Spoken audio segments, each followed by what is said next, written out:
Hey guys, welcome back to my channel. Today's video is a little bit more on the serious side, so if you're sensitive to topics such as PTSD or near-death experiences, then this is a trigger warning for you. I wasn't sure if I was going to make this video, but I feel like it's going to really help me overcome my fears. So with all that said, let's get into the story. So back in September 2016, around that period of time, I was really into partying, party drugs, going out with friends, and I really just didn't have a care in the world. My relationship with Isaac was going south and we were basically holding on with one thread. So I was at a very low point in my life. I was very depressed, and like I said, I didn't care about anyone else. I didn't even care about myself. So one night I was coming home from hanging out with friends and it was pretty late. And to give a little bit of context, I lived in a semi-rural area where there was lots of farmland and lots of wildlife. So anyway, I was coming down this hill and my car was increasing in speed. And this very large, very scary kangaroo jumped out in front of my car. I had lost control of my car because I tried to avoid hitting the kangaroo. The back end of my car slid out. My car then rolled into a ditch, through a fence, and skimmed 2 trees. So to put it into perspective, from behind the wheel, I had such a surreal experience. I distinctly remember feeling warmth and safety, but fear. I felt so fearful. Although I just knew in the back of my head that everything was going to be okay no matter what was going to happen next. So I know for a fact that I blacked out during the explosion of the airbag, and when I woke up I remember feeling very racy and it was very hazy. I couldn't think clearly. It was like my body was in robot mode. All I could think of was, where's my wallet, where's my phone, and where's my medical folder.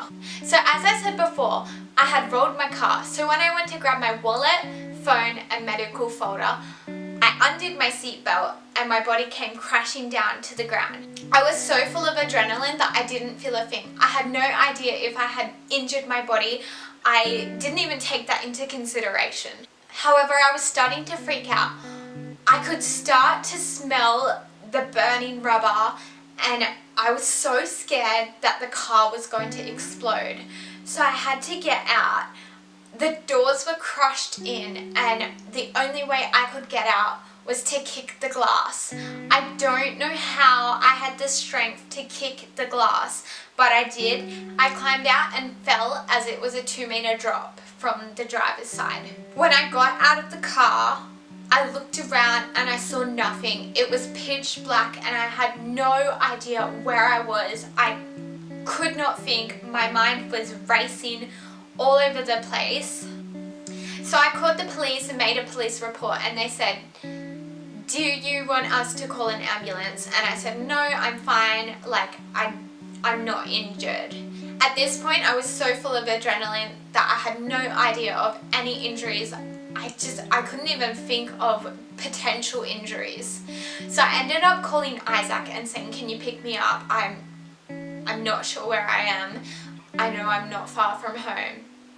I ended up figuring out where I was. I kept walking until I found the road, and I was only actually 5 minutes from home. It felt like forever waiting for Isaac. It was so scary. I was on the side of the road. It was in the middle of the night in a semi-rural area where there's no lights, no cars. All I could think of was a hillbilly murderer was going to come at me and my car was going to explode.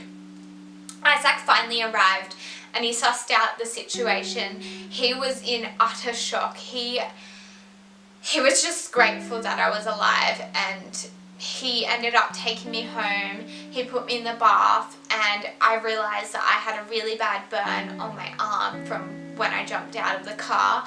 I was covered in cuts, so we were picking out glass. We didn't even tell my mum at that point. It was around 4 o'clock in the morning and we were just so overwhelmed with what happened. I ended up going to bed and waking up and it felt like a bus had hit me. The bruising, the pain, the swelling, my knees swelled up, my arms were swollen, my cuts were just 10 times worse than what they were a few hours ago. My burn was bubbling and burning. It was terrible. My mum walked in and she sent me to the doctor straight away. I didn't want to get in the car. I was so afraid of cars and driving. So when I got to the doctors, they did a knee scan and a head scan and various body checks, and it was all fine. It was just a lot of fluid and a lot of bruising. I really don't know how it wasn't worse than what it was. My anxiety is the worst it's ever been. It's been a year and a half post the accident. My nerves are at a complete shock. I was a constant shaking mess. I couldn't drive for 3 months. I couldn't get in the car. I couldn't drive at night without breaking down and just being so fearful of what happened. I just couldn't leave the house. I just had this whole new perspective of life. Like, why didn't I die? I didn't understand why I didn't die that night. Still to this day, I question my purpose and my existence. So I was diagnosed with PTSD and severe stress, anxiety and depression. And it's a very slow journey trying to work with it, trying to conquer it and get over it. But I know it's something you have to just keep working at. So still to this day, my night driving is still very limited, but it has taken a year and I am behind the wheel. I do drive confidently during the day, but at night I still get panic attacks, and it gets to the point where my vision starts to blur. So I can be in the car when somebody else is driving, but I'm not confident behind the wheel. So this accident has taught me a very valuable lesson. It's really made me appreciate the little things in life and not to take anything for granted. I could honestly talk about my accident for hours. There's just so many details and so many questions that I have. But I'm gonna have to wrap it up here. If you've ever experienced anything like PTSD, depression, or a near-death experience, and you have strategies on how to help overcome it, then put it in the comments below, because I'm sure me and many other people will really appreciate your experience and your journey. If you got to this point in the video, thank you so much for listening. It really means a lot to me and I really appreciate every one of your support. Bye guys.